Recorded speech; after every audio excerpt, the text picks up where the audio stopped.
Hello students, अपना next lecture आ गया है। सॉलिड स्टेट के अंदर बैक टू बैक क्लासेस चल रही हैं। सारी क्लासेस को आप फॉलो बैक करते चल रहे हो अच्छे से। आई होप आपको मज़ा भी आ रहा होगा। ठीक है, अगर कंपटीशन एग्जाम आप भी नेक्स्ट हैं आपके, तो आप इसकी तैयारी बिंदास करो। सब कुछ एग्जाम में आपके आने वाला है। यानी ये कॉन्सेप्ट सीख लोगे तो इसको सीखने के बाद जो भी कॉन्सेप्ट एग्जाम में आएंगे उसको एकदम चुटकियों में करने वाले हो आप। ठीक है, तो बहुत ध्यान से पढ़ाई करते रहना है। ध्यान से। आज का टॉपिक क्या है बच्चों? Compound formula in solid state. Compound formula in solid state दो तरीके से आता है बच्चों। एक वॉइड के ऊपर बेस्ड आता है और एक हमारा फ्रैक्शन यानी कंट्रीब्यूशन के ऊपर बेस्ड आता है। तो आज जो मैं क्वेश्चन कराने वाला हूं आपको, उस क्वेश्चन के अकॉर्डिंग क्या होने वाला है बच्चों? आज ये हो जाएगा कि आप दोनों तरह के वॉइड वाले भी और कंट्रीब्यूशन वाले भी सारे क्वेश्चन इजीली कर पाओगे। ठीक है, तो आज मैं टोटली काफी सारे प्रॉब्लम्स कराने वाला हूं, बहुत आसान लगने वाले हैं। इसकी थोड़ी सी बेसिक जानकारी मैं दूंगा यहां पर, और बेसिक जानकारी देने के बाद मैं क्वेश्चंस पर आ जाऊंगा। ठीक है, हम और आप मिलकर दोनों फटाफट इन क्वेश्चंस को सॉल्व करेंगे। ठीक है, तो आ गए हम लोग कौन से चैनल पर? पूजा एकेडमी। मैं आपका राम सर और आप मेरी राम जी की सेना। चलो बच्चों, आ जाओ टॉपिक पर लौट कर आते हैं और आगे बढ़ते हैं टॉपिक को लेकर। ठीक है जी, तो अगर सबसे पहली बात, अगर मैं कंपाउंड फॉर्मूला बताना चाहता हूं बच्चों किसी भी यूनिट सेल के रिगार्डिंग, तो कुछ नॉलेज चाहिए मुझे। ठीक है, तो मैं अगर बच्चों यहां लिखता हूं क्या चीज? Compound formula.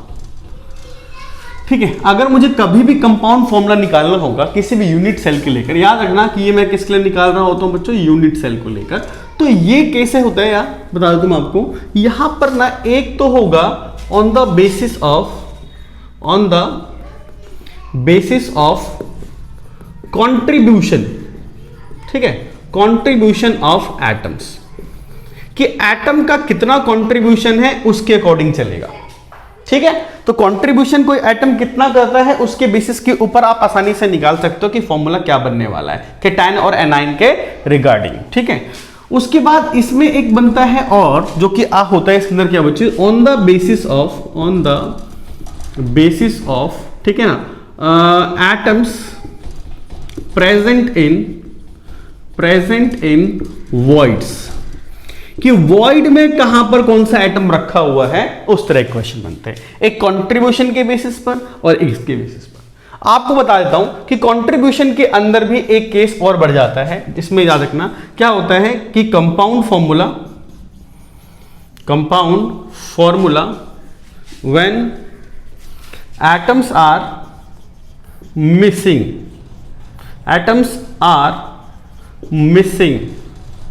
ठीक है ना, फ्रॉम देयर लैटिस पॉइंट। तो अपने लैटिस पॉइंट से अगर एटम खो जाते हैं, हट जाते हैं, तो उनके अंदर क्या फॉर्मूले बनेंगे वो सारा कंक्लूड करने वाले हैं। यानी आज के लेक्चर के अंदर हम ये सारी चीजें कवर कर डालेंगे। सही है, वॉइड्स के ऊपर भी कर देंगे और एटम्स और कंट्रीब्यूशन के ऊपर भी सारा टॉपिक कर देंगे। ठीक है, तो कई लोगों को अगर जो पहली बार ये इस वीडियो को देख रहे हैं, फर्स्ट टाइम देख रहे होंगे, उनको कंट्रीब्यूशन अगर नहीं ध्यान है तो कंट्रीब्यूशन आप सर्च करके देख सकते हो, कंट्रीब्यूशन ऑफ एटम्स या number of atoms bye Ram sir. ठीक है, आप सर्च करोगे तो वहां से आपको मिल सकता है, तो देख सकते हो। हालांकि मैं इस लेक्चर के अंदर भी थोड़ा सा ब्रीफ में हल्का बता दूंगा कहां पर कितना कंट्रीब्यूशन होता है, वर्ड्स कितने होते हैं, और फिर मैं आगे क्वेश्चंस कराने वाला हूं।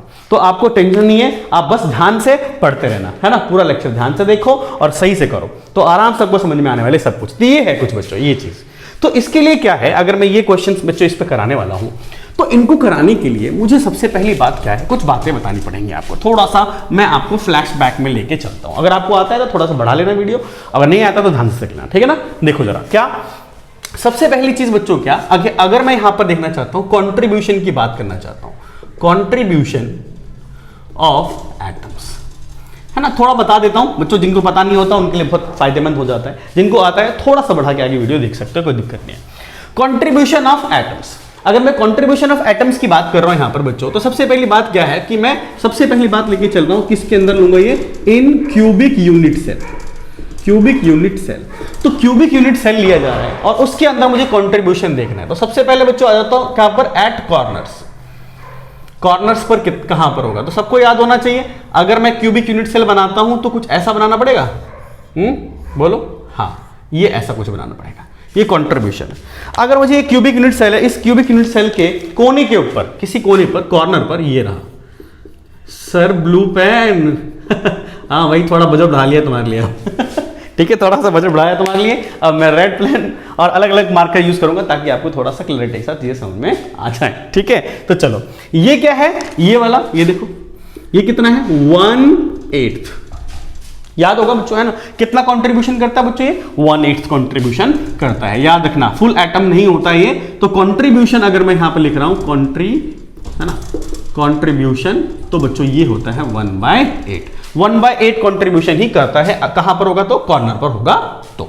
ठीक है, उसके बाद आ जाओ दूसरा, एट कहां पर बच्चों, बॉडी सेंटर। बॉडी सेंटर, अगर बॉडी के सेंटर पे है तो मतलब देखो जरा ऐसा करके होता है, ये क्यूब बनाया मैंने और इसके बॉडी के सेंटर पर रख देता हूं किसी चीज को, ऐसे यहां पर ऐसे, ये बॉडी कहां पर है, बिल्कुल सेंटर पे। तो सबको पता है बॉडी के सेंटर पे फुल एटम कंट्रीब्यूट होता है, यानी 1 होगा टोटल। कितना होगा बच्चों 1। अच्छा ठीक है सर, थर्ड वाला देखो, थर्ड मैं एक और बनाता हूं डायग्राम तुम्हारे लिए, जरा देखो थर्ड पे। हाँ थर्ड पे कहां पर बच्चों लिख रहा हूं, at face centre. Face centre, तो अगर बच्चों फेस के सेंटर पे आते हैं, जैसे ये है क्यूब बना रहा हूं ऐसे, और फेस का सेंटर कहां पर होता है बच्चों, ये होता है फेस का सेंटर, ये वाला, दिस इज फेस सेंटर। ऐसे 6 होंगे ना बच्चों, है कि नहीं, तो फेस सेंटर की बात हो रही है। कंट्रीब्यूशन लिख रहा हूं मैं भी, नंबर ऑफ एटम्स नहीं लिख रहा हूं, कंट्रीब्यूशन। तो कंट्रीब्यूशन की अगर बात कर रहे हैं यहां पर, तो इसका कंट्रीब्यूशन कितना होगा, इसमें कंट्रीब्यूशन, ठीक है ना, कंट्रीब्यूशन कितना होगा इसके अंदर, तो सर 1/2 होता है।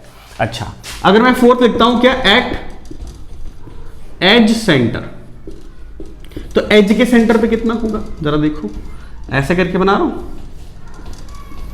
है ना। इस लेक्चर को मैंने समझाया हुआ फुल डिटेल में, तो यहां पर मैं बता दे रहा हूं, काम आ जाएगा आपके। तो ये एज का सेंटर है, तो एज के सेंटर पे कितना कंट्रीब्यूशन होता है बच्चों, 1/4। कितना होता है 1/4।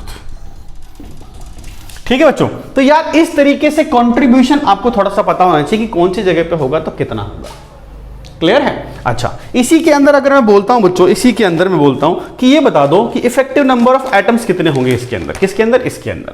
तो अगर कोई बोलता है कि भाई बता दो इसके अंदर नंबर ऑफ एटम्स, किस वाले में, इस वाले में, Z पूछ रहा हूं, तो अगर ऐसे एक पर है तो 8 जगह पे लगा दो एटम्स, कितनी जगह पे लगा दो, 8 जगह पे लगा दो, है बच्चों। अगर मैं 8 जगह पे लगा दूं तो कैसे हो जाएगा, देखो एक है यहां पर, एक यहां, एक यहां, एक यहां, एक यहां, एक यहां, एक यहां, एक यहां, टोटल कितने हो गए, 8 हो गए। अब 8 हो गए तो कितना हो जाएगा बच्चों, 8 × 1/8 यानी 1 एटम। तो इफेक्टिवली आपको एक एटम मिलेगा अगर सिर्फ कॉर्नर पर होगे तो। इधर आ जाओ, बॉडी के सेंटर पर तो एक ही होता है, तो इसमें नंबर ऑफ एटम कितने होंगे बच्चों, Z = 1। सोचने वाली बात नहीं, इसमें फुल कंट्रीब्यूशन होता है। इधर आ जाओ, तो फेस कितने होते हैं बच्चों, टोटल 6 फेस होते हैं। तो एक लेफ्ट हो गया, एक राइट हो गया, है ना, एक लेफ्ट हो गया, एक राइट हो गया। अगर एक ऊपर देखोगे तो ये एक ऊपर की तरफ आ जाएगा, एक नीचे की तरफ, एक फ्रंट आ जाएगा और एक बैक आ जाएगा, फ्रंट और बैक। और साथ में अगर कॉर्नर भी हो, जिसको FCC बोल सकता हूं मैं, है ना, कंट्रीब्यूशन फेस पर हाफ होता है, याद रखना। ये फेस का लिखा हुआ है, तो मैं सिर्फ फेस स्किल दिखा रहा हूं। तो अगर मैं फेस स्किल दिखाऊंगा तो फेस से कितना आएगा, Z, तो 6 × 1/2 यानी 3 एटम्स। ये मत बोल देना कि सर ये FCC है, FCC में कॉर्नर पर भी होगा। अभी मैंने सिर्फ फेस सेंटर पे लिया है, तो फेस सेंटर पे कितने आएंगे, 3 ही आएंगे ना भाई, कोनों से मिलाकर एक तरफ 4 होता है, FCC के अंदर 4 एटम्स होते हैं। तो ये FCC नहीं है, सिर्फ फेस के सेंटर पर रखा है, तो फेस के सेंटर से कंट्रीब्यूशन कितना आता है, 3 एटम का आता है। समझ रहे होगे बच्चों ये बात, हाँ सर समझ रहे हैं। अच्छा ये अगर हम बात करते हैं यहां पर इस जगह पे एज के सेंटर पे, तो एज के सेंटर पे 12 हो सकते हैं टोटल, देखो 4 ऊपर, एक इधर, है ना, एज के सारे सेंटर बना लो। ये एज के मैंने सेंटर बना दिया है। तो टोटल एटम्स कितने होने चाहिए बताओ बच्चों जरा एक बार, है ना, Z कितना होना चाहिए, तो सर 12 लिए हैं आपने और 1/4 आप शेयर करा रहे हो, तो Z कितना आ गया, 3 एटम्स, 3 एटम्स। तो Z यानी 3 एटम इफेक्टिवली एटम्स आते हैं एज के सेंटर से। तो एज के सेंटर से आपका Z आ जाएगा 3, फेस के सेंटर से सिर्फ आएगा आपका 3, है ना, इसमें भी 3 हो गए, इसमें भी कितने हो गए, 3 हो गए। और इसमें कितना आ गया 1 और इसमें कितना आ गया 1। आई होप ये कंट्रीब्यूशन का लॉजिक आपको समझ में आता होगा। सर समझ में आ रहा है, कोई दिक्कत नहीं है, तो मैं इसको मिटा रहा हूं बच्चों, ठीक है। ये आपको थोड़ा सा नॉलेज दे रहा था मेरे को, ताकि आप इसके क्वेश्चंस कर पाओ, ठीक है। ये कई लोगों को आता भी हो, बहुत अच्छी बात है, आता है तो है ना, तब क्वेश्चन करने में आपको कोई दिक्कत नहीं आने वाली। अच्छा ठीक है, तो यानी कि अगर मैं इन सब चीजों को लेकर देख रहा हूं तो, और देखने के बाद एक पूरा एक डायग्राम बना देता हूं तुम्हारे लिए। देखो तुम्हारे लिए बढ़िया से एक डायग्राम बना देता हूं। देखो जरा, एक ही डायग्राम में सारी बातें, एक ही डायग्राम में सारी बातें बता दूंगा, जरा देखो एक बार। ऐसा कुछ है, ऐसा, ठीक है। और मैं क्या कर रहा हूं यहां पर, एक ब्लैक वाला बॉडी के सेंटर पर, रेड जो है रेड वो एज के सेंटर पर, कहां बना रहा हूं, एज के सेंटर पर, ठीक है। और ये जो ब्लू वाला है वो कॉर्नर पर, कहां बना रहा हूं, कॉर्नर पर, ऐसे, ठीक है बच्चों। ये तुम्हारे सामने डायग्राम दिखाई पड़ रहा है। तो देखो क्या क्या मैंने बोला है, रेड वाला कहां पर है, रेड वाला कहां बच्चों, रेड ये है बच्चों एज, ठीक है ना, एज सेंटर पर, ठीक है सर। उसके बाद आप बताओ ब्लैक वाला कहां बनाया मैंने, ब्लैक वाला बॉडी के सेंटर पर, बॉडी सेंटर पर, ठीक है सर। और जो ब्लू वाला बनाया है वो कहां बनाया बच्चों, कॉर्नर पर, कहां बनाया है, कॉर्नर पर। तो ये बताओ कि शेयरिंग, ये ब्लू वाले की, इसकी शेयरिंग कितनी, 1/8 है ना, ब्लैक से लिख देता हूं। इसकी शेयरिंग कितनी बच्चों, इसकी शेयरिंग कितनी, 1/8, ठीक। सभी कोनों वालों की कितनी हो जाएगी, 1/8। और रेड वाले की कितनी हो जाएगी बच्चों, 1/4, ठीक है। ब्लू तो कर ही दिया मैंने, यहां पर इस ब्लैक वाले की कितनी हो जाएगी, फुल 1। तो एक ये डायग्राम है, जिस डायग्राम के अंदर आपको पता होना चाहिए कि कौन सी चीज कहां पर होगी, तो किस तरीके से आप क्या कर सकते हो, आसानी से क्वेश्चंस कर सकते हो, यानी कंट्रीब्यूशन कहां कहां पर कितना कितना होगा। और तुम्हारी जानकारी के लिए, अगर बच्चों यहां पर मैं कहता हूं कि सिंपल क्यूबिक यूनिट सेल है, क्यूबिक यूनिट सेल है, ठीक है। उसके बाद अब मैं कहता हूं आपसे, मान लो कि FCC है, face centred cubic unit cell है, एक BCC है, ठीक है, BCC, और एक मेरे पास मान लो HCP है, ये है hexagonal close packing, BCC body centred cubic unit cell, simple cubic unit cell, SCP भी बोलते हैं इसको। तो अगर इसमें कोई बोल रहा है आपसे कि भाई इसमें मुझे बता दो, क्या Z बताओ, है ना, यहां पर ये लिया मैंने यूनिट सेल और Z ले रहा हूं, Z मतलब नंबर ऑफ एटम्स, कितने कितने एटम्स होते हैं किसी चीज के अंदर। तो सिंपल वाले में कितने एटम होते हैं बच्चों, 1, क्योंकि कॉर्नर पर ही एटम होते हैं, केवल कहां पर होते हैं, कॉर्नर पर एटम्स होते हैं। फेस सेंटर में कितने एटम होते हैं बताओ बच्चों, 4। फेस सेंटर में कितने होते हैं, 4, क्यों, क्योंकि फेस के सेंटर पे भी होता है, कॉर्नर पे भी होता है, ठीक है। तो इसीलिए FCC लिख दूं तो वो तो मैंने फेस सेंटर का कंट्रीब्यूशन बताया था, कंफ्यूज मत हो जाना। इसमें कितने होंगे बच्चों, 2, और HCP में कितने होते हैं बच्चों, 6 होते हैं। तो अगर आप देख रहे हो यहां पर कि नंबर ऑफ एटम्स अगर तुम्हें निकालना है, तो ये आपको थोड़ा ध्यान रखना चाहिए। सिंपल वाले में 1 होता है, FCC में 4 होता है, BCC में 2 होता है, और HCP में कितने होते हैं, 6 एटम्स होते हैं, ठीक है ना, ध्यान रहेगा, ध्यान रहेगा। तो ये इस तरीके से हम लोगों ने क्या किया है बच्चों, ये कंट्रीब्यूशन और पिछली नॉलेज को हमने गेन कर लिया है, और इस नॉलेज के बेसिस पर अब मैं आपको करके दिखाता हूं क्वेश्चन।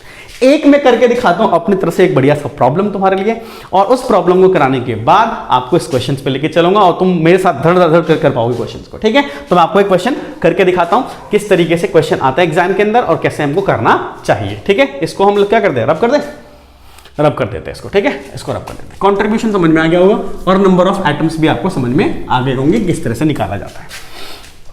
मान लो बच्चों कि मैं क्या करता हूं, इसी डायग्राम का यूज कर लेता हूं, है ना, इस डायग्राम का मेरे को यूज कर लेता हूं, यहां पर ना कंट्रीब्यूशन में मिटा देता हूं, ये थोड़ा आपको नॉलेज में रहना चाहिए। चलो ठीक है, ये सर अगर बच्चों मैं कहता हूं यहां पर क्वेश्चन बना देता हूं, इसके ऊपर एक क्वेश्चन बना देता हूं, इसके ऊपर क्या चीज, कि जो रेड वाला है ना, रेड वाला है ना, इसको मैंने A नाम दे दिया, बॉडी सेंटर को B नाम दे दिया, इसको क्या नाम दे दिया, C नाम दे दिया, ऐसे करके, ऐसे ये जो आपको दिखाई दे रहे हैं एटम्स, इनको इस तरीके से नाम दे दिया गया है। फेस सेंटर पे अभी लिया नहीं है मैंने, यहां पर इस तरीके से लिया हुआ है।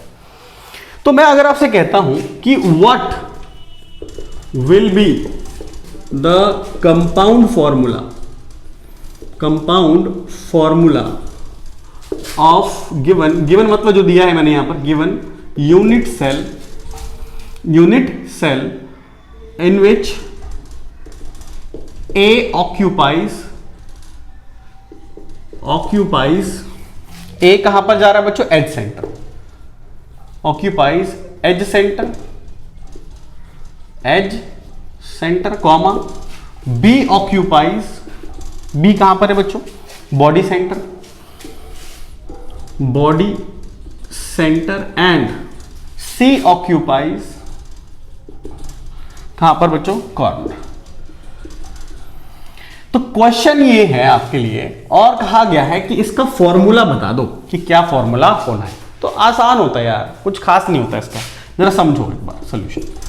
सबसे पहली बात मैं क्या कर लेता हूं, यहां पर एटम्स ले लेता हूं। एटम्स मेरे पास क्या क्या है बच्चों, ए बी सी। शॉर्टकट में ऐसे कर दो फटाफट, है ना, लंबा चौड़ा करने की जरूरत नहीं है, ठीक है। अच्छा, कंट्रीब्यूशन लिखना पड़ेगा, कंट्रीब्यूशन से पहले लिखना पड़ेगा नंबर ऑफ एटम्स, है ना। एटम्स कितने, कॉर्नर पे ए जो था बच्चों, ए कहां पर था बताओ जरा, ए कहां पर था, ए देखो एज के सेंटर पे था, एज सेंटर। बी कहां पे था, B body centre, body centre. C कहां पर है बच्चों, कॉर्नर, कहां पर है, कॉर्नर। तो उसके हिसाब से नंबर ऑफ एटम्स कितने बनते, ए के। अरे भाई अभी कंट्रीब्यूशन के हिसाब से नहीं, सिर्फ बताओ कि लेटेस्ट पॉइंट कह सकते हो आप, कितने लेटेस्ट पॉइंट है या कितने एटम्स बन रहे हैं। एज सेंटर पे कितने होंगे, 12। एज सेंटर कितने होते हैं, 12। बॉडी सेंटर कितना होता है, 1। कॉर्नर कितने होते हैं, 8। लेकिन कंट्रीब्यूशन कितना होगा, कंट्रीब्यूशन, तो कंट्रीब्यूशन होता है यहां पर 1/4, इसका कितना होता है 1, इसका कितना होता है कॉर्नर पर 1/8। तो ये बताओ कि इफेक्टिव एटम्स कितने बने, इफेक्टिव एटम्स, है ना, यहां पर देख लो effective atoms, effective number of atoms. ऐसा थोड़ी है कि कॉर्नर पर 8 रखे हुए हैं, एज के ऊपर 12 रखे तो हाँ 12 एटम होंगे। एक यूनिट सेल 12 एटम कोने पर थोड़ी, के सेंटर थोड़ी होंगे, उसकी कंट्रीब्यूशन से निकालना पड़ता है। तो जरा ए देखो, ए है 12, कंट्रीब्यूशन कितने का 1/4, तो कितना आया 3 आया।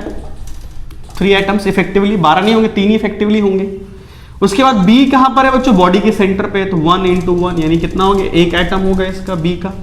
सी के कितने होंगे बच्चों, 8 × कितना 1/8 यानी 1 एटम।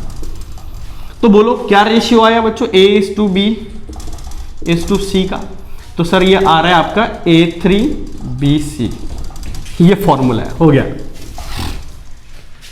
A3BC, ये इस कंपाउंड का फॉर्मूला है। तो इसके लिए क्या नॉलेज चाहिए थी, इसके लिए नॉलेज क्या चाहिए, इसके लिए नॉलेज यही चाहिए कि कौन सा एटम कहां पे रखा हुआ है और उस एटम पे रखने पर उसका कंट्रीब्यूशन कितना आता है। बस इतनी नॉलेज चाहिए, इतनी नॉलेज हमने निकाल डाला, तो इस क्वेश्चन का ही हो गया आंसर। आई होप बात समझ में आ रही है, सिंपल सी बात, ठीक है जी, ओके।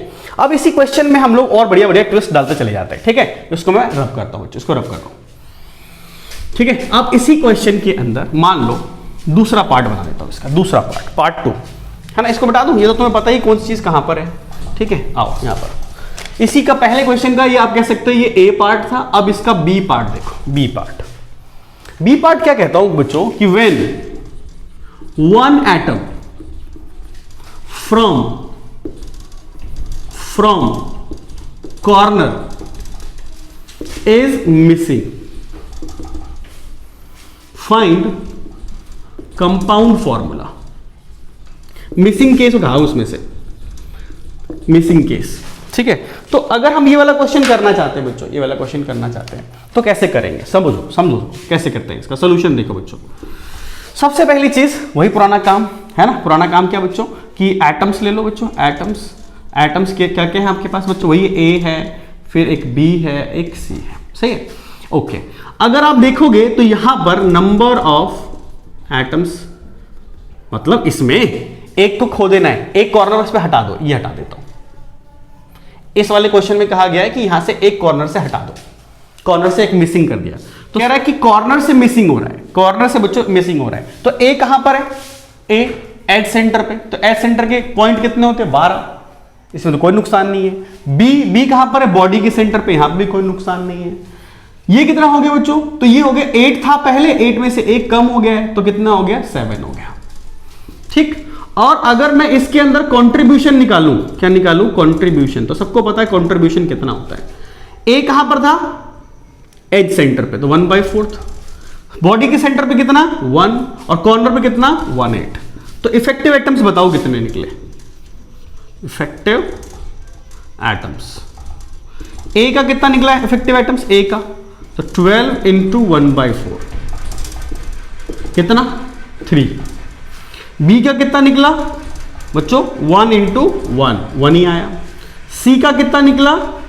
तो सी का निकला बच्चों, सी का निकला 7 इंटू 1/8 यानी 7/8। सही है? हाँ सर।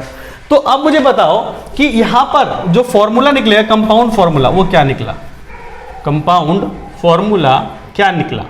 तो सर निकला ए का 3 है। हाँ जी सर। बी का कितना है? 1 ही है तो 1 लिखने की जरूरत नहीं है। सी का कितना है बच्चों? 7/8। अब इसको ढंग से लिखा जा सकता है।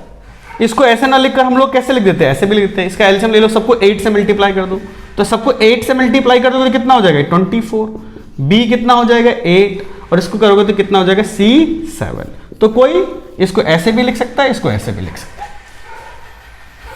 आई बात समझ में कि नहीं आई? तो अगर कॉर्नर से एक एटम मिस हो रहा है, एक कॉर्नर से एटम क्या हो रहा है? मिस हो रहा है, तो फॉर्मूला ये वाला बन जाएगा, ये वाला बन जाएगा। है कि नहीं? सिंपल, बहुत बढ़िया, वेरी गुड बच्चों। अभी मैं इसके और मिटाता हूं जरा, है ना, इसको मिटाता हूं, इसके अंदर एक पॉइंट और ऐड करता हूं, ठीक है? मैं इसको मिटा रहा हूं बच्चों, ठीक है? मिटा दें? ओके। ये अब इसका सी पॉइंट देखो, सी पॉइंट मैं लिखता हूं क्या? व्हेन वन एटम फ्रॉम, ठीक है, एज सेंटर, अरे एक की जगह दो भी मिस करा सकता, कोई दिक्कत नहीं है। Edge centre, when one atom बच्चों, one atom from edge centre is missing,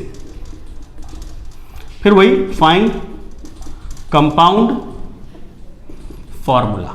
तब कैसे करोगे बच्चों? तब कैसे करेंगे? फटाफट फटाफट कर दूं? आसान है, कर दें? फटाफट कर दो सर। तो कर देता हूं, देखो जरा समझो।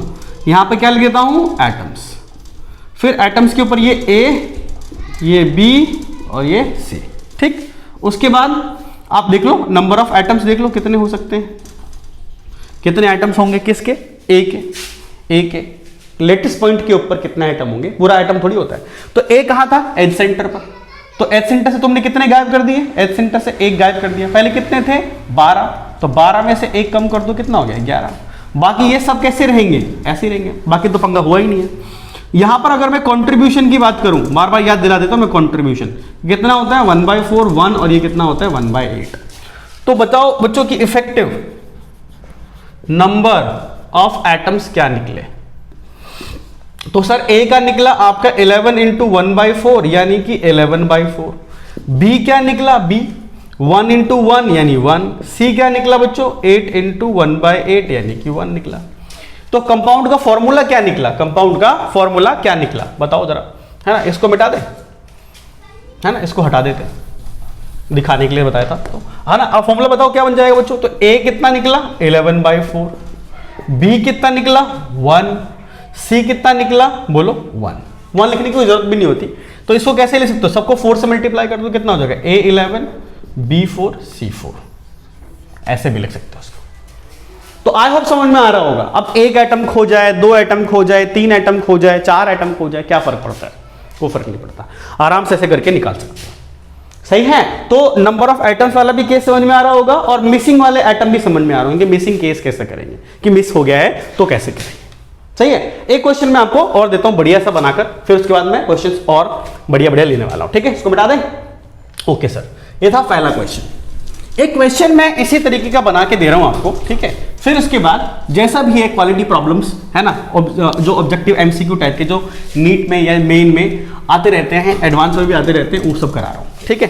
तो एक दे रहा है, देखो यहाँ पर क्वेश्चन नंबर 2 बोल रहा हूं मैं यहाँ पर, समझो एक बार क्या है। तुम्हारे सामने एक डायग्राम बना रहा हूं, जरा देखो ये डायग्राम, ये रहा डायग्राम, ये लो, ठीक है? ठीक है सर, ये देखो ऐसे ऐसे ऐसे ऐसे, ठीक है? कॉर्नर पर कौन है? ए है। कॉर्नर पे कौन है? ए, ठीक है? ओके। फिर उसके बाद फेस के सेंटर पर है रेड वाला, है ना, फेस सेंटर, फेस सेंटर पर बी है, फेस सेंटर पे कौन है? बी। रेड को बी मान लिया है। ओके, उसके बाद एज का सेंटर,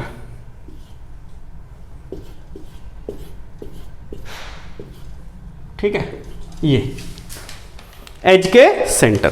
तो एज के सेंटर पे क्या मान लिया है? सी मान लिया है। एज सेंटर सी मान लिया है।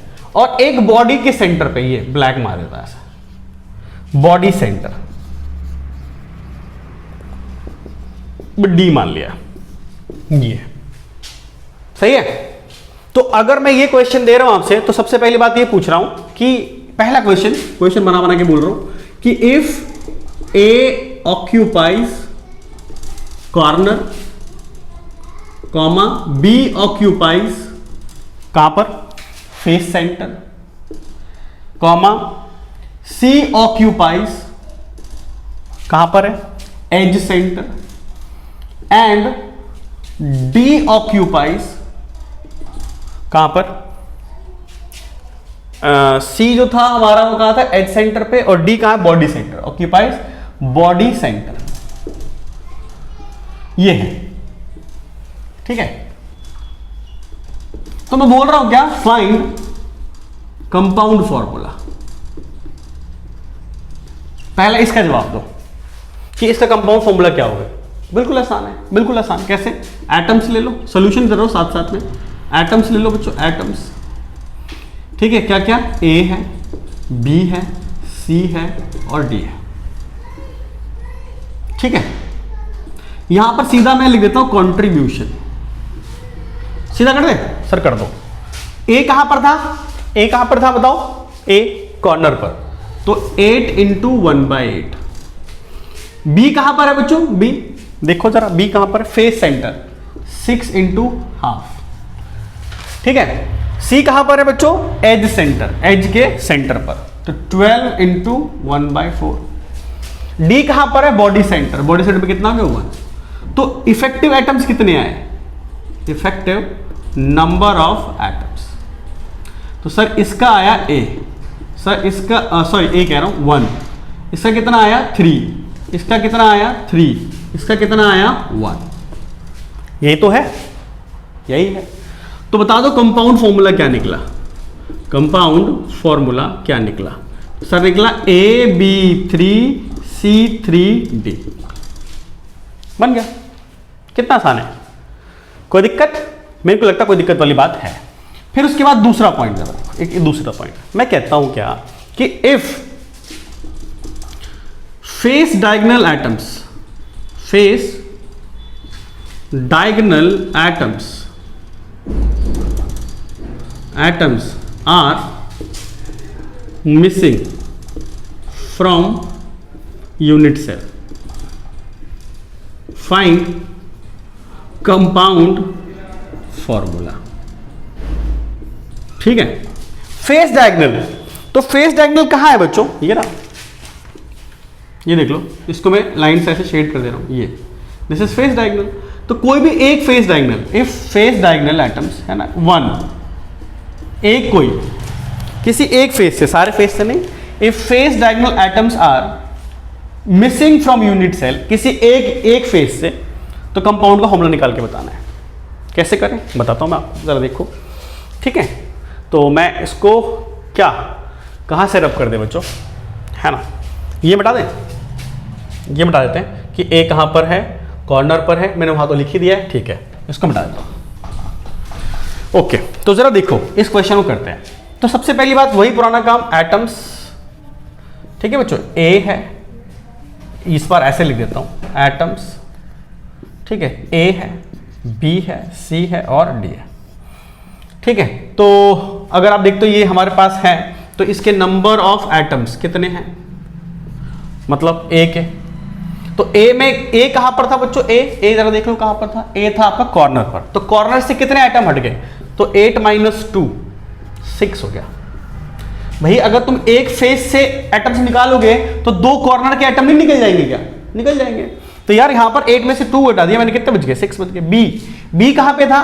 फेस के सेंटर पर, तो ये रहा फेस का सेंटर, फेस के सेंटर से एक ही आइटम निकलेगा, तो फेस के सेंटर पे टोटल एटम कितने थे? 6। 6 में से एक कम हो गया, कितना आ गया? 5।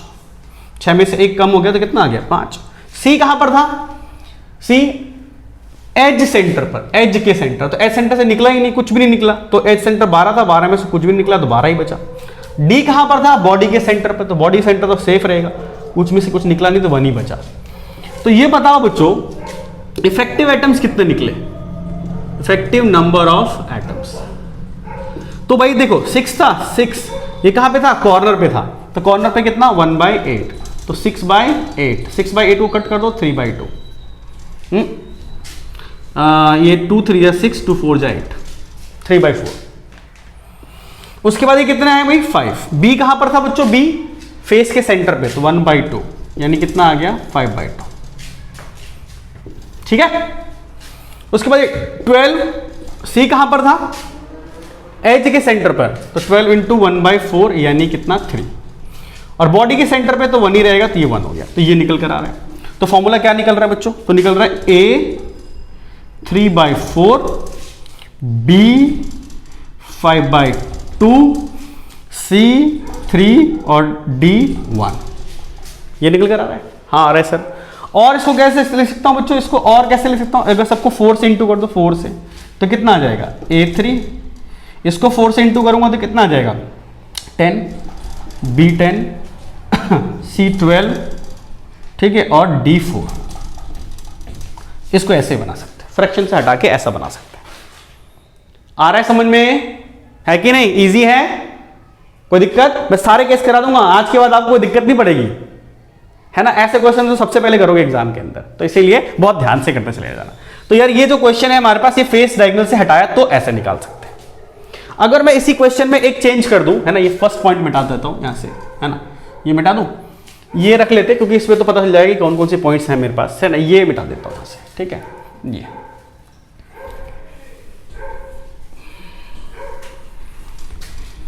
ये मिटा देता हूं। अगर मैं कहता हूं बच्चों तीसरा, मतलब तीसरा पॉइंट पूछ रहा हूं यहां पे, तीसरा, ये फर्स्ट का पॉइंट, ये थर्ड पॉइंट देखो, मैं कहता हूं क्या? इफ,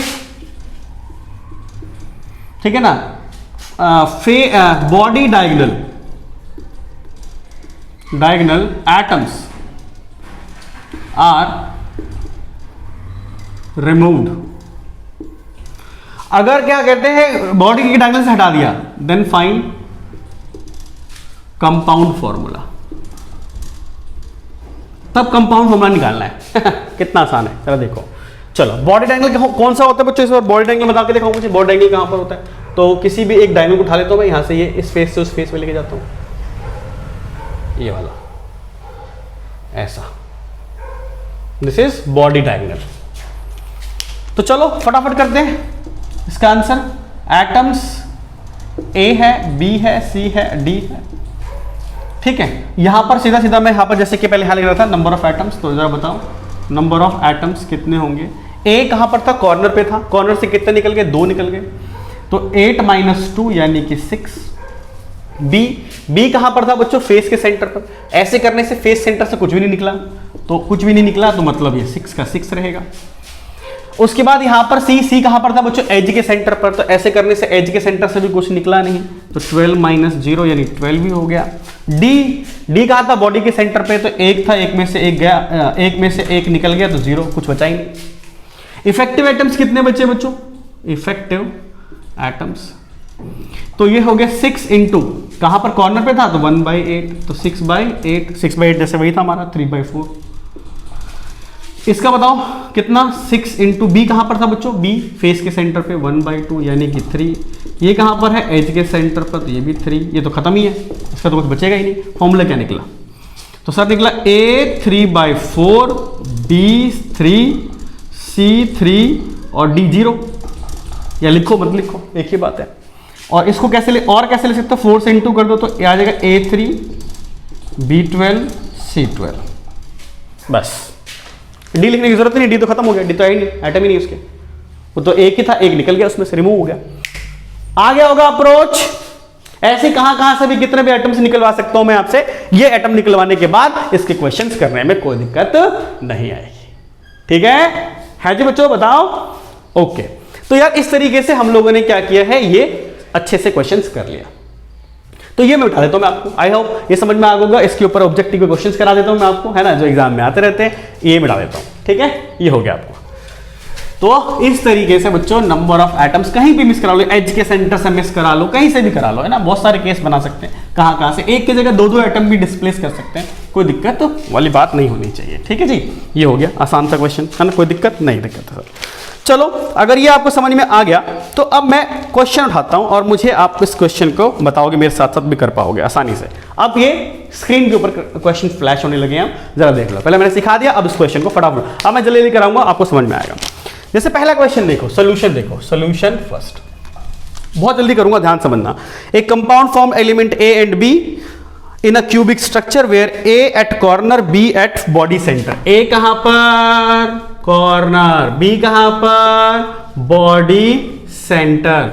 कंट्रीब्यूशन ए का बोलो बच्चों, 8 इंटू 1/8 कितना? 1। ठीक है, नंबर ऑफ एटम। बी कितना? बॉडी की सेंटर पर 1 इंटू 1 1। तो फॉर्मूला क्या बना? Formula A B. ऑप्शन कौन सा? ए। खत्म, ऑप्शन ए, दैट्स इट। हो गया जी, हो गया, बहुत बढ़िया क्वेश्चन, है ना, कोई दिक्कत नहीं सर।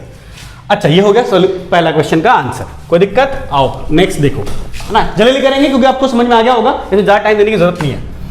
सोल्यूशन 2, ठीक है, ताकि आपकी प्रैक्टिस हो जाए, ज्यादा ज्यादा प्रैक्टिस हो सके तुम्हारे लिए, मैं इसलिए फटाफट करा दे रहा हूं आपको। एन अलॉय, कोई एक अलॉय है, स्क्रीन के ऊपर पढ़ो यहां पर। An alloy copper gold silver is found to have CCP lattice. CCP lattice का मतलब समझते हो? एफसीसी लैटिस होता है बच्चों। If Ag atoms occupy edge centre and Au at body centre. ठीक है, तो कहां पर कितने मिलेंगे? चलो देखो जरा, सबसे पहले क्या कहता है कि एजी इज टू हैव, ठीक है, ये है, is found to have copper at CCP lattice, ये बोल रहा है बच्चों। कॉपर कहां पर है? Eight CCP. सीसीपी मतलब क्या होता है बच्चों? एफसीसी। तो बता दो इसके नंबर ऑफ एटम्स कितने निकलेंगे? इफेक्टिव वाला, सीधा इफेक्टिव निकाल दिया करो। तो कॉपर कहां पर? एफसीसी पर, फेस सेंटर पर। तो फेस सेंटर पे तो बच्चों क्या होता है भाई? कॉर्नर भी होता है, प्लस का क्या होता है? फेस सेंटर भी होता है। फेस सेंटर कॉर्नर पर 8 इंटू 1/8। मैं डायरेक्ट भी लिख सकता था, समझा के लिख रहा हूं बच्चों। 6 इंटू 1/2 यानी ये 1, ये 3, कितना आ गया? 4 आ गया जी सर। कॉपर का हो गया जी सर। और कॉपर के बाद क्या है बच्चों? एजी। एजी कहां पर है बता दो? Edge centre. Edge centre, edge centre पे क्या? 12 इंटू, एज की खाली सेंटर पे, तो 12 इंटू 1/4 कंट्रीब्यूशन कितना आ गया? 3 आ गया।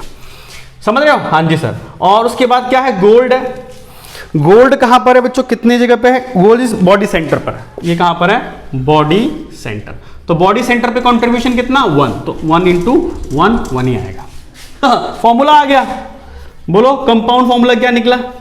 सर आ गया आपका Cu4 Ag3 और Au1, और 1 लिखने की जरूरत भी नहीं है। ठीक है, तो ये निकल कर आया। कौन सा ऑप्शन बताएं? देखकर बताओ मुझे। ऑप्शन सी है। ऑप्शन, कोई दिक्कत नहीं सर, आसान है, कोई दिक्कत नहीं। कंट्रीब्यूशन पता होना चाहिए, कंट्रीब्यूशन पता है, मजा आता चले जाएगा, कोई दिक्कत नहीं लगेगी। ये था आपका थर्ड। ठीक है बच्चों, सेकंड था, सॉरी। अब आ जाते हैं बच्चों थर्ड प्रॉब्लम पे। थर्ड, सॉल्यूशन 3, देखते जाओ बस, आराम से होते चले जाएगा, कोई दिक्कत नहीं आएगी आपको। 3 items A B C crystallise into cubic solid. A occupy corner. A कहां पर है बच्चों? कॉर्नर। जैसा बोलता जा रहा है लिखते जाओ। फिर उसके बाद बी कहां पर है बच्चों? Cube centre. क्यूब सेंटर मतलब बॉडी सेंटर। बी है क्यूब सेंटर, ठीक है सर। सी कहां पर है? एज। सी कहां पर है बच्चों? एज। एज सेंटर ही होता है, एज। तो इफेक्टिव एटम्स बताओ। इफेक्टिव एटम्स, कॉर्नर है 8 into 1/8 1, body centre 1 into 1 1, edge का सेंटर 12 इंटू 1/4 यानी कितना? 3। फॉर्मूला बता दो। फॉर्मूला ऑफ कंपाउंड क्या? बोलो बच्चों। AbC3। AbC3। AbC3 का मतलब कौन सा option? C. Option number C. कोई दिक्कत? कोई भी दिक्कत नहीं सर, आसान है। ठीक है, वेरी गुड। सॉल्यूशन था ये 3। सॉल्यूशन 4, फोर्थ पर आ जाओ। ठीक है। फोर्थ क्या बोलता है बच्चों अपने को, ये थर्ड हो गया हमारा, अब आ जाता है फोर्थ कहता है क्वेश्चन बच्चों की एक क्वेश्चन दिया गया है in FCC, X present at corner while Y present at face centre. X कहां पर है, कॉर्नर पर, वाई कहां पर है, फेस सेंटर पर। क्वेश्चन कह रहा है फेस सेंटर पर क्यूबिक यूनिट सेल के अंदर, ठीक है। तो पहला ऑप्शन व्हाट इज फॉर्मूला, पहला ऑप्शन कहता है फॉर्मूला बता दो, फॉर्मूला। तो क्या होना चाहिए बताओ, कॉर्नर पर है तो x का कहां है, कॉर्नर पर है तो 8 इंटू 1/8, जी सर। y कहां पर है, y फेस के सेंटर पे, तो 6 इंटू 1/2 यानी कितना आया 1:3, यानी फॉर्मूला क्या बन गया xy3। ये ऑप्शन नहीं है, इसके आंसर लिखने, इसके आंसर लिखने। तो ये पहले पॉइंट का आंसर हो गया xy3, सर ठीक है। दूसरा what would be formula of compound, ठीक है, ये तो तुम्हारा बता ही दिया मैंने कि what would be formula of compound. अगर दूसरे ऑप्शन में कहा गया क्या होगा फॉर्मूला ऑफ कंपाउंड, इसका पहला पार्ट, दूसरे का पहला पार्ट कि one atom x is missing from corner in each unit cell. मतलब if one atom is missing from unit cell, इस यूनिट सेल से एक एटम खो गया है, तो कॉर्नर और फेस पर ही तो है, एक x कॉर्नर पर एक फेस पर है, ठीक है सर। तो ये x हो गया, एक y हो गया। कॉर्नर कितने होते हैं, इसके एटम्स कितने बने, तो सर ये पहले 8 थे, 8 में से एक कम कर लो तो 7 बच गए। फिर उसके बाद ये फेस के सेंटर पे तो 6 था, 6 में से कुछ गया नहीं तो 6 ही बचे। तो इफेक्टिव कितने बचे, इफेक्टिव एटम्स, तो सर ये 7 इंटू कितना 1/8 यानी 7/8 हो जाएगा, और ये कितना 6 इंटू 1/2 यानी कितना हो जाएगा 3 हो जाएगा। तो फॉर्मूला क्या बना, फॉर्मूला क्या बना बच्चों बताओ, तो x निकला 7/8 और y कितना निकला 3। इसको ढंग से लिख दो, और कैसे लिख सकते हो उसको, 8 से इंटू कर दो तो x7 y24। ये दूसरे का पहला पार्ट, ठीक है। ये ऑप्शन ऑब्जेक्टिव नहीं है, क्वेश्चन है, बढ़िया सा क्वेश्चन है इसलिए दिया है मैंने यहाँ पर। ये हो गया इसका दूसरे का पहला पॉइंट, ठीक है। इधर मिटा रहा हूं, इधर मिटा रहा हूं। अब उसका दूसरे का दूसरा पॉइंट देखो, दूसरे का दूसरा पॉइंट कहता है कि if 2 atom of x are missing from corner, हो जाएगा सर। x के 2 एटम खोने इस बार एटम्स, तो 8 में से कितने 2 कम कर लो, कितने बच गए 6। y में से फिर कुछ नहीं खोया तो ये 6 का 6। कंट्रीब्यूशन निकालना पड़ेगा, यानी भाई इफेक्टिव एटम्स निकाल लो, इफेक्टिव एटम्स। तो 6 इंटू कितना 1/8, तो 6/8 यानी कि 2 3 जा 2 4 जा 3/4। ये कितने का 6 इंटू 1/2 यानी कितने का 3 का। तो बोलो क्या आना चाहिए, बोलो फॉर्मूला क्या आएगा। तो x हो गया तुम्हारा 3/4 और y कितने का हो गया 3, तो इसको किससे इंटू कर दो 4 से इंटू कर दो, तो कितना आ जाएगा x3 y12, x3 y12, ठीक है। तो आई होप ये बात तुम्हें समझ में आ रही है, क्योंकि 2 कॉर्नर क्या कहा है तुमने, 2 atoms of x are missing from the corner.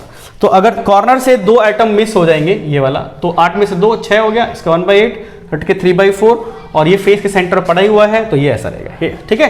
तो कोई गलती तो नहीं हुई ना, देख लो, ठीक है, बिल्कुल सही है। ये हो गया हमारा ऑप्शन 2, बी का दूसरा पार्ट। अब इसका तीसरा पार्ट, थर्ड पार्ट क्या बोलता है बच्चों कि one of x atom is replaced by Z atom. X को हटा के जेड डाल दिया, एक एक्स था, एक एक्स को हटाया और जेड को डाल दिया। तो जरा देखो कैसा होगा तीसरे का। तो एक्स रख दो पहले, एटम कितने थे इसके एटम्स, तो पहले तो 8 थे, कितने थे 8 में से एक कम कर दिया, कितने बच गए 7 बच गए 7, ठीक है जी सर। फिर अब y है, y कितना है सर, तो वो 6 ही था, 6 में से कुछ नहीं हटाया तो 6 के 6 ही रह गया। अब एक z भी आ गया, वो z के एटम कितने आ गए 1 आ गए, z 1 आया ना, एक x को हटा के z आ गया। अगर मैं यहां पर क्या कहता हूं इफेक्टिव एटम्स देखता हूं, इफेक्टिव एटम्स, तो इफेक्टिव एटम्स कैसे निकाल सकते हो, तो x का क्या निकलेगा 7 इंटू 1/8 यानी 7/8, 6 इंटू 1/2 1/2 यानी 3 और ये 1। फॉर्मूला क्या बना, कंपाउंड फॉर्मूला क्या बना बताओ बच्चों। तो x 7/8 y3 z1, 8 से इंटू कर दो, x7 y24 z8। ठीक, तो ये आ गया हमारा आंसर। कोई दिक्कत? मुझे नहीं लगता कि कोई दिक्कत वाली बात है इसके अंदर। सही है, तो ये इस तरीके से हमने निकाल दिया है 8 से इंटू करके। तो ये इस तरीके से हम लोगों ने निकाला। क्वेश्चन नंबर कौन सा था बच्चों? 4 था। ठीक है, अब आ जाते हैं 5th पे। ये हो गया, आसान था बच्चों, है ना। अपना प्रॉब्लम नंबर क्या? 5th। ठीक है ना, मजा आ रहा है ना। कुछ नहीं है बच्चों इनमें, अगर आपको बात समझ में आ गई, लेकिन प्रैक्टिस तो बहुत जरूरी है, इसलिए कर रहे हैं। In FCC arrangement P and Q atoms where P atoms at corner, लिख दिया करो। P कहां पर है बच्चों? कॉर्नर पर। Q कहां पर है बच्चों? Q देख लो एक बार, Q कहां पर है? Q फेस सेंटर पर। कहां पर है? फेस सेंटर, फेस सेंटर पर। ठीक है, क्या बोलता है क्वेश्चन के अंदर? And 2 atoms are missing from 2 corners, है ना। क्या हो रहा है? 2 एटम्स ऑफ P जो कॉर्नर है आर मिसिंग, समझ रहे हो, ये खो गए, 2 एटम खो गए। किसके? इसके। तो बोल रहा है फॉर्मूला बता दो क्या होगा फॉर्मूला। तो कितना आसान है, PQ बोलो क्या। इसके कितने कॉर्नर कितने होते? 8, 8 में से 2 घटा लो, कितने बच गए? 6। Q कितने हैं? फेस के सेंटर पे तो 6, 6 में से कुछ निकाला ही नहीं तो 6 ही रह गए। आप बताओ इफेक्टिव एटम्स कितने हुए इसके? इफेक्टिव एटम्स P के, तो सर इसका हो गया 6 × 1/8, वही 6/8 यानी कि 3/4। इसका कितना हुआ? इसका बताओ कितना हुआ? 6 × 1/2 यानी कि 3। तो P कितना? 3/4, Q कितना? 3। तो इसको और कैसे? इसको 4 से इंटू कर दो, तो P3 और क्या? Q12, P3 Q12। और इसको कैसे ले सकते हो? और P Q 3 से डिवाइड, 3 का रेशियो 3 4 जा, तो PQ4। तो कौन सा ऑप्शन है? D, option D. ये भी बात एक ही है। सही है, कोई दिक्कत? सर नहीं, कोई दिक्कत नहीं है, आसान है। ठीक है, बहुत बढ़िया। ये था 5th प्रॉब्लम। ठीक है, तो ये मिटा दे रहा हूं मैं, 5th था। अब आ जाते हैं 6th पे, सॉल्यूशन ऑफ 6th देखो, कहता है कि in FCC lattice A occupy corner, B face centre. A कहां पर है? कॉर्नर। बी कहां पर है? Face centre, face centre. तो क्या बोल रहा है आपको कि 1 atom B is missing from 1 face. ठीक है, इस बार क्या कह रहा है? बी जो है वो कहां आ रहा है? मिसिंग फ्रॉम 1 फेस, है ना। जिसको पहला क्वेश्चन मेरा वाला समझ में आ गया, जो मैंने शुरू के लेक्चर में समझाया था, उसके बाद तो सब हलवा ही है ना। कोई भी नहीं है इस क्वेश्चन में, कोई दिक्कत नहीं आएगी आपको। अब जरा बताओ जरा, ए है और एक क्या है? बी है। ठीक है, इस बार क्या है भाई? एटम्स के, अगर हम एटम्स की बात कर ले यहां पर, तो ए कितना है? 8, 8 से कोई भी मिस नहीं हुआ, तो ये 8 का 8 ही है, अभी 8 का 8 ही है। ये कितने हैं? 6 होते, 6 में से कितने एटम मिस हो रहे हैं बच्चों? 1, तो कितने बच गए? 5 बच गए। तो ये बताओ इफेक्टिव एटम्स कितने निकले? इफेक्टिव एटम्स कितने निकले? तो 8 × 1/8 यानी 1, और 5 × 1/2 यानी कि 5/2। तो बताओ क्या बना? तो P कितना? 1 बचा। Q सॉरी P नहीं है, A है। A कितना है? 1 है। B कितना है? 5/2। इसको 2 से मल्टीप्लाई करो तो कितना आ जाएगा? A2B5। तो कौन सा ऑप्शन? A2B5 D है। इसका है ऑप्शन डी। ठीक है, तो this is the option number D. तो ये था अपना कौन सा प्रॉब्लम बच्चों? ये था अपना 6th प्रॉब्लम। तो 6 प्रॉब्लम करने के बाद जो अभी 6 प्रॉब्लम हमने कर लिए, उससे बहुत आई थिंक क्लियरिटी आ गई होगी अब तक तो आपको कैसे होता है। अब मैं इसका दूसरा टाइप उठा रहा हूं, ठीक है, जो ध्यान से समझना। टाइप कौन सा है बच्चों? वॉइड वाले। कौन सा उठा रहा हूं बच्चों? वॉइड। ठीक है ना, वॉइड्स मतलब कि फॉर्मूला बताने वाला हूं, फॉर्मूला ऑफ कंपाउंड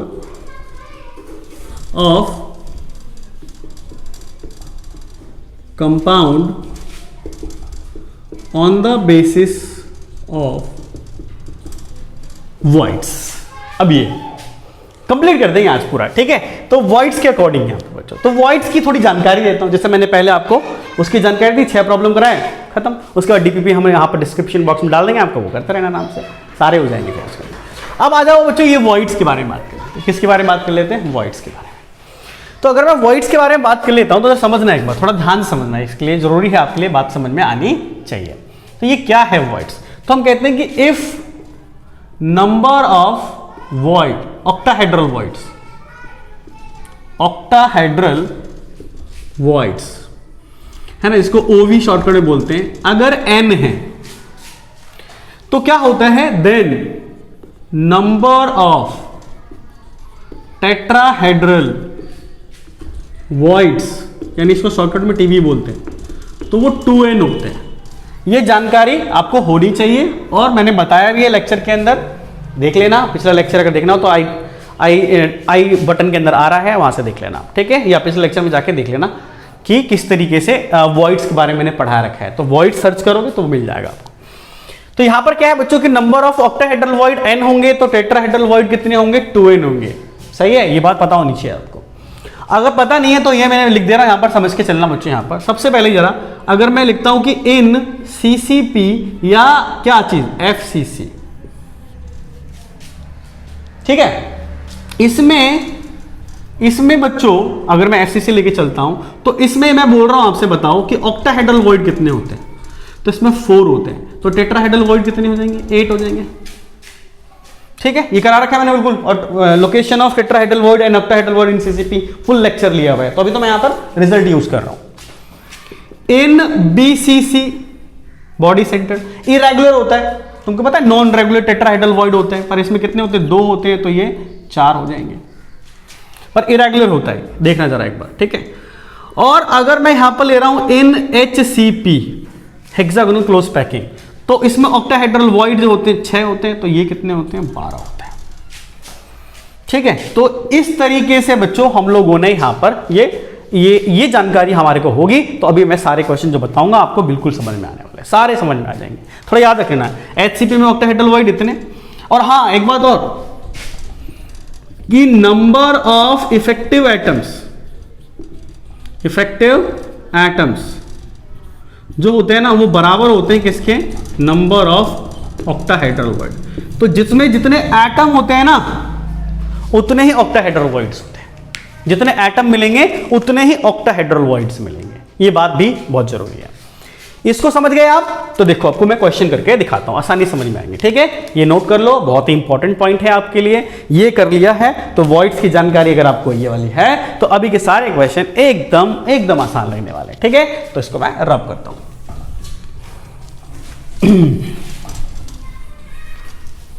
चलो ठीक है, अब मैं इस पे क्वेश्चन करा। पहला क्वेश्चन देखो स्क्रीन के ऊपर, पहला क्वेश्चन सॉल्यूशन। फर्स्ट सॉल्यूशन क्या कहता है बच्चों कि in magnetite O2 minus have CCP arrangement. Okay, O2 minus कहां पर है बैठा हुआ? CCP का मतलब क्या होता है? FCC। तो ये बता दो इसके एटम्स कितने होंगे? CCP में कितने एटम होते हैं? 4 होते हैं। तो ऑक्टाहेड्रल वॉइड भी कितने होंगे? 4 ही होंगे। सही है, सही है sir.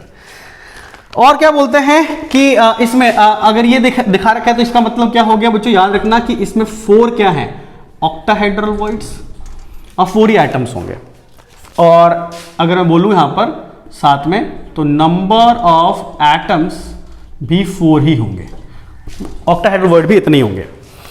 F2 positive ion is F2 positive लिखा हुआ है यहां पर कि F2 positive ion in 1/8 tetrahedral void and F3 positive ion in 1/4 octahedral void.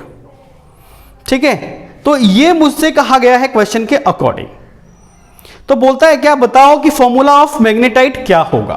तो कितना अच्छा क्वेश्चन पूछा गया है, जरा समझ के देखना एक बार क्या बोलता है। ये है, अब F2 पॉजिटिव कहां पर है बताओ। तो कहता है कि F2 positive 1/8 of tetrahedral void. 1/8 of किसका है? Tetrahedral void. CCP यानी FCC में तो 1/8 ऑफ कितने टेट्राहेड्रल कितने होते हैं? 4 होते हैं, तो 1/2। ठीक, F3 पॉजिटिव के बारे में देखो क्या बोलता है F3 पॉजिटिव के बारे में। तो F3 कहता है 1/4 ऑक्टाहेड्रल वॉइड का है। 1/4 किसका? ऑक्टाहेड्रल वॉइड प्लस 1/8 किसका है? टेट्राहेड्रल वॉइड का। तो चलो बताओ 1/4 ऑक्टाहेड्रल वॉइड कितने होते हैं? 4। टेट्राहेड्रल वॉइड कितने होते हैं? 8। कितना आया 1 + 1 यानी कि 2। तो इसके दो, ये ऐसा करके, तो जरा समझो कैसे है ये किस तरीके से लिखा जाएगा, समझो एक बार। F2 पॉजिटिव कितने हैं, F2 पॉजिटिव देख लो 1/2 है, 1/2। गलत हो गया बच्चों, ये तो 8 था ना, सॉरी। टेट्राहेड्रल वॉइड तो हमारे 8 है ना बच्चों, टेट्राहेड्रल वॉइड कितने हैं 8 है, तो यहां होना चाहिए बच्चों 1। ठीक है, तो यहां पर कितना हो गया, ये 1 हो गया। फिर यहां पर कितना है ये F3 पॉजिटिव, F3 पॉजिटिव कितने 2, और O2 माइनस कितने 4। इसी को हम लोग कैसे लिख देते हैं Fe3O4, जिसको मिक्स्ड ऑक्साइड भी कहते हैं। इसमें दोनों चीजें मिक्स होती है, Fe2 पॉजिटिव भी होता है और Fe3 पॉजिटिव भी होता है। तो इस हिसाब से हमने वॉइड पे निकालते थे। इसके लिए क्या जानकारी होनी चाहिए थी, ये जानकारी होनी चाहिए थी कि FCC में 4 क्या होते हैं ऑक्टाहेड्रल वॉइड और 8 क्या होते हैं टेट्राहेड्रल वॉइड। बस इतनी जानकारी थी और आराम से क्वेश्चन हो गया वाला।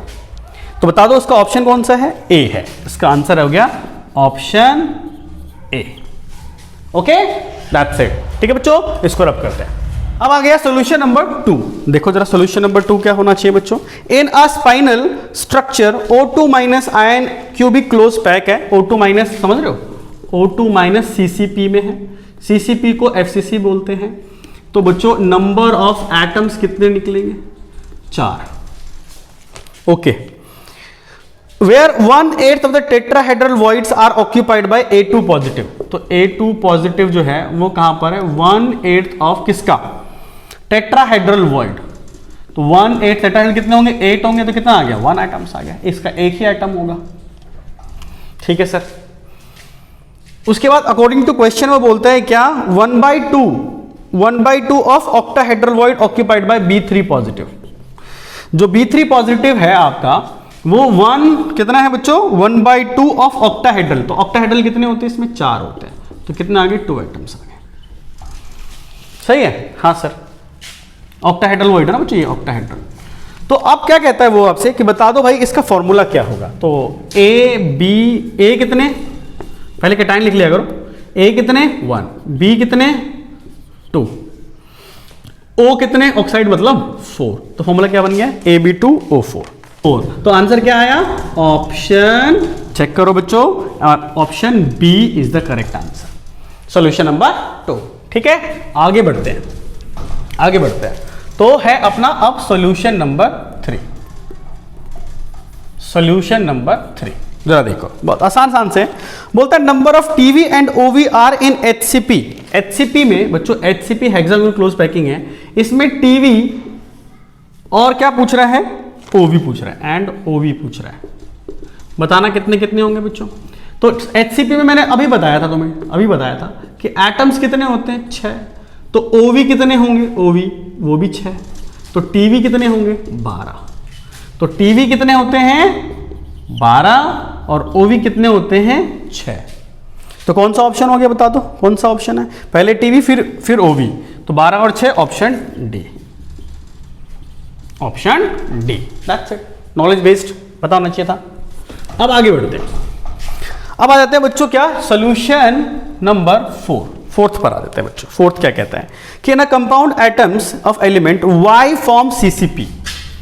Y क्या बनाता है बच्चों, CCP। CCP का मतलब होता है FCC। FCC में आप मुझे बताओ नंबर ऑफ एटम्स कितने निकलेंगे सर। तो एटम निकलेंगे 4। तो बता दो इसके अंदर OV कितने निकलेंगे, तो 4 ही होंगे। और TV कितने निकलेंगे, TV तो सर 8 निकलेंगे। कितने निकलेंगे 8, उसके दुगना होता है ना ये, इसकी जानकारी दे दी मैंने यहां पर। अब जो बोल रहा है वो देख लो। तो Y के लिए नंबर ऑफ एटम्स कितने आ गए, नंबर ऑफ एटम्स 4 आ गया, क्योंकि वो CCP में बैठा हुआ है। ठीक है, CCP में बैठा हुआ है।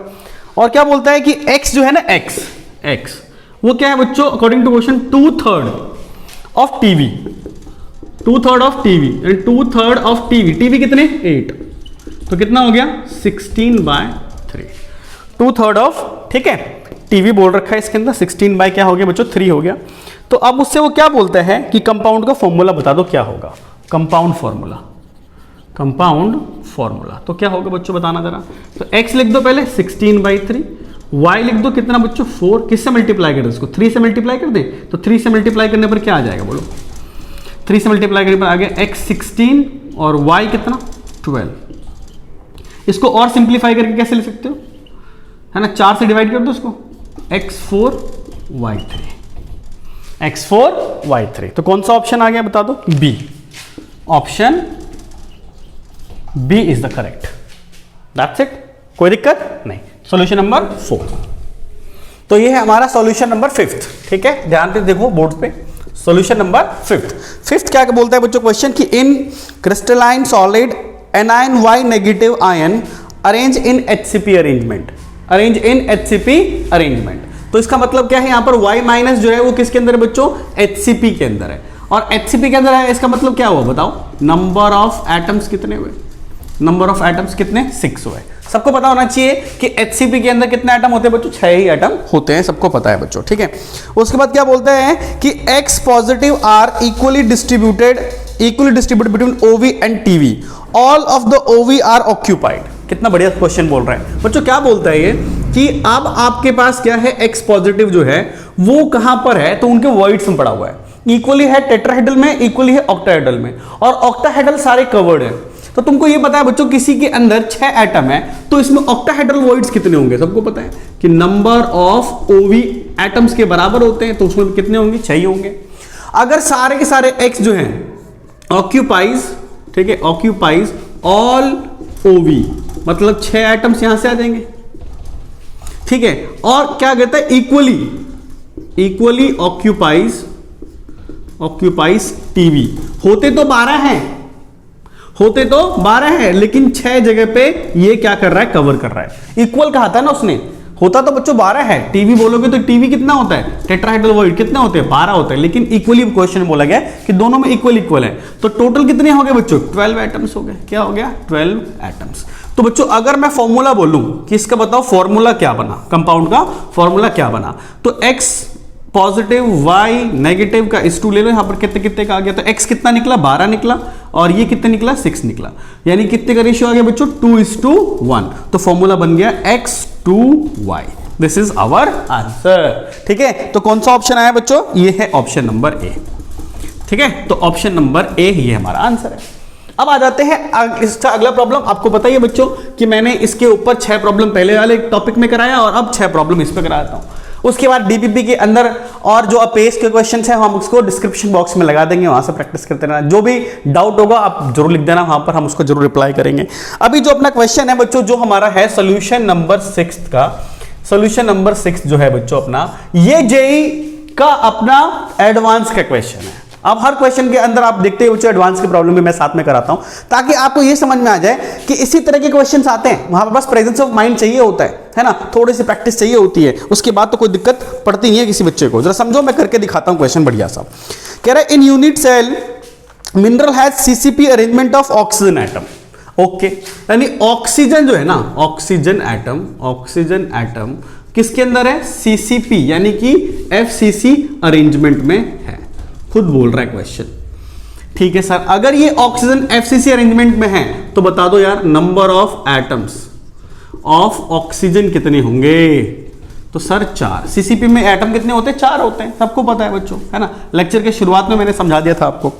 फिर क्या बोलता है बच्चों कि कहता है with m fraction of OV occupied by aluminium ion according to question.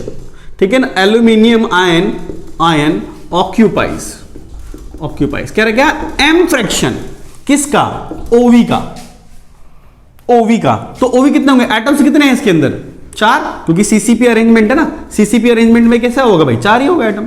तो कितने हो जाएंगे, OV भी कितने हो जाएंगे, 4 ही होंगे, तो कितना हो जाएगा 4m, और ये OV कितना हो गया, 4 हो गया। क्यों, क्योंकि जितने एटम होते हैं उतने ही आपके OV होते हैं। सही है, अकॉर्डिंग टू क्वेश्चन बोला था उसने। क्या बोला अगला कि n fraction of TV magnesium ion occupy करता है, M2 positive ion occupies n fraction of TV। तो कितना हो जाएगा बच्चों, 8n। क्यों, क्योंकि टेट्राहेड्रल वॉइड कितने होंगे, 8 होंगे, क्योंकि एटम 4 है, तो OV 4 होंगे। अगर OV 4 होंगे तो TV कितने होंगे, 8 होंगे, सबको पता है ये दुगने होते हैं एक दूसरे के। ये क्वेश्चन है m फ्रैक्शन में, ये n फ्रैक्शन में। तो आप ये जानते हो कि कंपाउंड जो होता है, compound remain remain electrically neutral. Electrically neutral atom कैसा होता है? इलेक्ट्रिकली न्यूट्रल होता है। अब न्यूट्रल होने की वजह से जरा समझो मैं कैसे निकाल सकता हूं चीजों को। तो सबसे पहले एल्यूमिनियम ले लो, तो एल्यूमिनियम पे कितना चार्ज है? 3, और उसका फ्रैक्शन कितना है? 4 है। तो चार्ज अगर मैं निकालना चाहता हूं बच्चों कि टोटल चार्ज कितना होगा, तो 4m इंटू में कितना? 3, 4m इंटू में 3 प्लस मैग्नीशियम पे कितना चार्ज है बच्चों? ये 8n इंटू में 2, दो चार्ज है। ऑक्सीजन कितना है? नंबर ऑफ 4 एटम थे, -2। ऑक्सीजन पे भाई ऑक्सीजन होता है ना हमारा ये ऑक्साइड वाला एटम, O2 माइनस 2 चार्ज होता है। तो इंटू में कितना हो गया? 4 इक्वल टू कितना हो गया? 0। तो ये कितना हो गया बच्चों? 12m प्लस का 16n और ये माइनस का 8 इक्वल टू 0। ठीक है, तो कितना आया? 12m plus 16n equal to 8 आया। इसको ढंग से लिख दो, यहाँ लिख दे, यहाँ थोड़ा ढंग से लिख दो इसको। अगर 4 से डिवाइड कर दो कितना आ जाएगा? 3m 4n इक्वल टू कितना आ गया? 2। ये एक इक्वेशन बन गई। अब इस इक्वेशन के अंदर हमको बोल रहा है कि बताओ m और n की वैल्यू क्या होगी इक्वेशन में। तो यार ऑप्शन देख लो ना, ऑप्शन डाल के देखोगे सबके अंदर की क्या क्या आएगा, क्योंकि और कोई इक्वेशन तो बना नहीं सकते हम लोग, 2 वेरिएबल आ चुके हैं तो वैल्यूज तो दे रखी हो, रख के देख लो। चलो देखो ऑप्शन ए रख के देखो, ऑप्शन ए रख के देखो, ऑप्शन ए। ऑप्शन ए क्या क्या है बता? 1/2 और 1/8 रखो इसमें। 3 इंटू 1/2 प्लस 4 इंटू 1/8 कितना आया बच्चों? ये आ गया तुम्हारा 3/2 और ये कितना आ गया बच्चों? 1/2। देखो भाई 4/2 यानी कितना आ गया? 2 आ गया। क्या लेफ्ट साइड में ये वैल्यू रखने पे 2 आ रहा है? आ रहा है, यही ऑप्शन है। तो यही ऑप्शन हो गया, बाकी ऑप्शन रखोगे आएगा ही नहीं, तो बाकी चेक करने की जरूरत है ही नहीं। तो इसका आंसर क्या हुआ? इसका आंसर हो गया ऑप्शन ए। Got it? देखो एडवांस का प्रॉब्लम है, तो क्या चाहिए था? कॉन्सेप्ट चाहिए था, कॉन्सेप्ट बिल्ड करना, यही अप्रोच पैदा करना है। बाकी जो बच्चों इसके अंदर जो मैंने क्वेश्चन कराए हैं आपको, ठीक है, वो सारे क्वेश्चन करने के बाद आप में एक पूरा अप्रोच डेवलप हो चुका होगा। आप कोई भी कंपाउंड निकाल सकते हो, किसी कंपाउंड का फॉर्मूला निकाल सकते हो, एनसीईआरटी के क्वेश्चंस भी कर सकते हो, सब कुछ कर सकते हो आप, कोई दिक्कत नहीं आएगी। और डिस्क्रिप्शन बॉक्स के अंदर हम जो यहाँ पर चीजें छोड़ रहे हैं आपके लिए, उसको जरूर करके देखना और उससे आपका सारा अप्रोच पूरा हो जाएगा। और धीरे धीरे प्रैक्टिस बनाने की, खुद से करने की कोशिश करते रहना, ठीक है। हार नहीं माननी है। तब तक के लिए bye bye, have a nice day.